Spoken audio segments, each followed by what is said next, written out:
सभी भक्तों को जय श्री राम।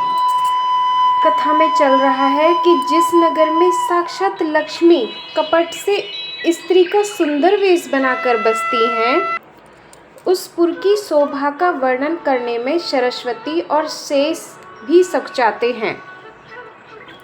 जनक जी के दूत श्री रामचंद्र जी की पवित्र पुरी अयोध्या में पहुँचे। सुंदर नगर देखकर वे हर्षित हुए। राजद्वार पर जाकर उन्होंने खबर भेजी। राजा दशरथ जी ने सुनकर उन्हें बुला लिया। दूतों ने प्रणाम करके चिट्ठी दी। प्रसन्न होकर राजा ने स्वयं उठकर उसे लिया। चिट्ठी बाँचते समय उनके नेत्रों में जल छा गया, शरीर पुलकित हो गया और छाती भर आई। हृदय में राम और लक्ष्मण हैं, हाथ में सुंदर चिट्ठी है। राजा उसे हाथ में लिए ही रह गए, खट्टी मीठी कुछ भी कह न सके। फिर धीरज धरकर उन्होंने पत्रिका पढ़ी। सारी सभा सच्ची बात सुनकर हर्षित हो गई। भरत जी अपने मित्रों और भाइयों शत्रुघ्न के साथ जहाँ खेलते थे, वहीं समाचार पाकर वे आ गए। बहुत प्रेम से सकचाते हुए पूछते हैं, पिताजी चिट्ठी कहाँ से आई है? कुशल प्राण प्रिय बंधु दो, अहि कहु केहि देश रामा। सुन सनेह साने बचन, बाची बहुरी नरेश रामा। हमारे प्राणों से प्यारे दोनों भाई कहिए सकुशल तो हैं, और वे किस देश में हैं? स्नेह से सने ये वचन सुनकर राजा ने फिर से चिट्ठी पढ़ी। चिट्ठी सुनकर दोनों भाई पुलकित हो गए। स्नेह इतना अधिक हो गया कि वह शरीर में समाता नहीं था। भरत जी का पवित्र प्रेम देखकर सारी सभा ने विशेष सुख पाया। तब राजा दूतों को पास बैठाकर मन को हरने वाली मीठे वचन बोले, भैया कहो दोनों बच्चे कुशल से तो हैं? तुमने अपनी आंखों से उन्हें अच्छी तरह देखा है ना? सांवले और गोरे शरीर वाले वे धनुष और तरकस धारण किए रहते हैं। किशोर अवस्था है, विश्वामित्र मुनि के साथ हैं। तुम उनको पहचानते हो तो उनका स्वभाव बताओ। राजा प्रेम के विशेष वश होने से बार बार इस प्रकार पूछ रहे हैं। भैया जिस दिन से मुनि उन्हें लिवा ले गए, तब से आज ही हमने सच्ची खबर पाई है। कहो तो महाराज जनक ने उन्हें कैसे पहचाना?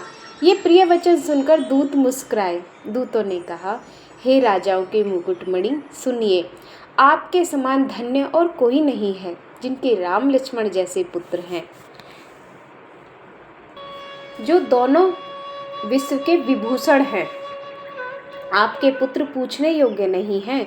वे पुरुष सिंह तीनों लोकों के प्रकाश स्वरूप हैं, जिनके यश के आगे चंद्रमा मलिन और प्रताप के आगे सूर्य शीतल लगता है। हे नाथ, उनके लिए आप कहते हैं कि उन्हें कैसे पहचाना?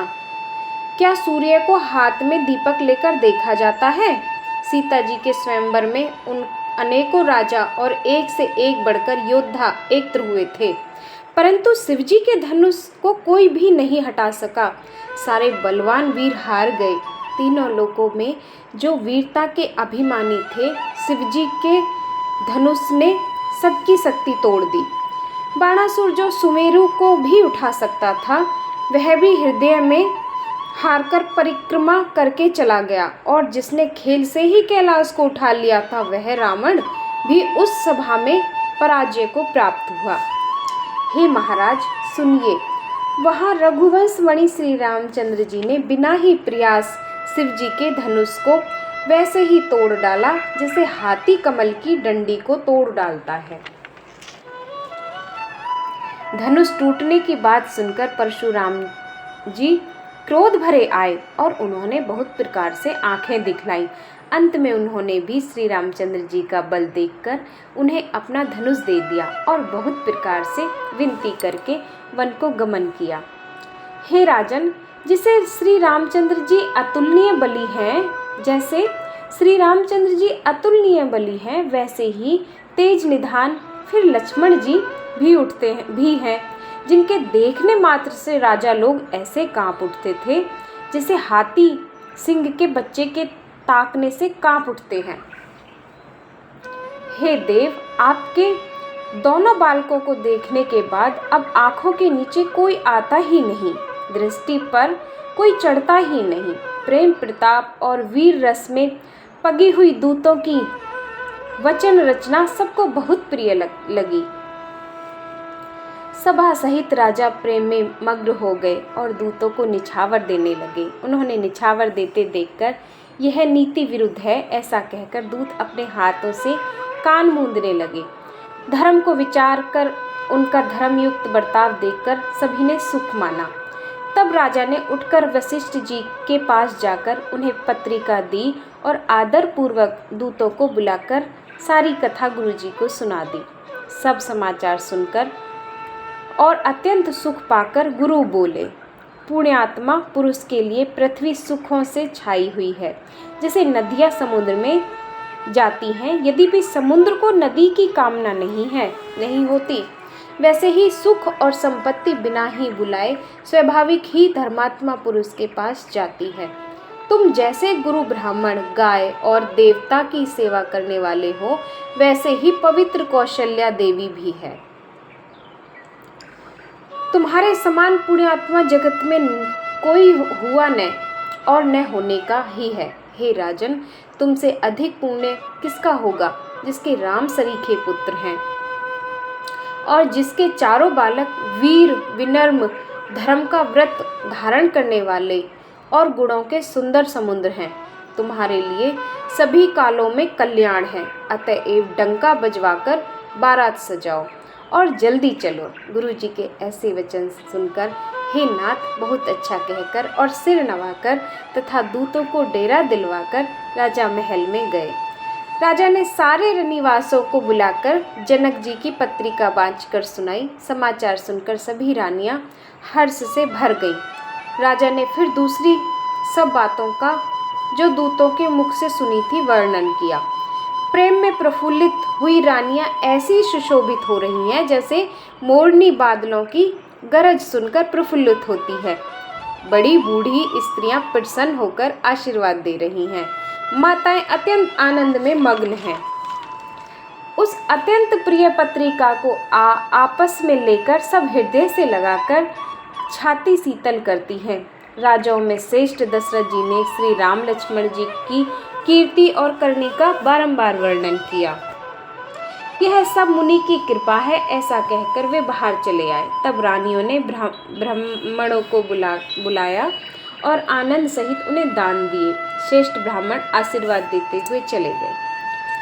फिर भिक्षुकों को बुलाकर करोड़ों प्रकार की निछावरें उनको दी। चक्रवर्ती महाराज दशरथ के चारों पुत्र चिरंजीवी हों, यूँ कहते हुए वे अनेक प्रकार के सुंदर वस्त्र पहन कर चले। आनंदित होकर नगाड़े वालों ने बड़े जोर से नगाड़ों पर चोट लगाई।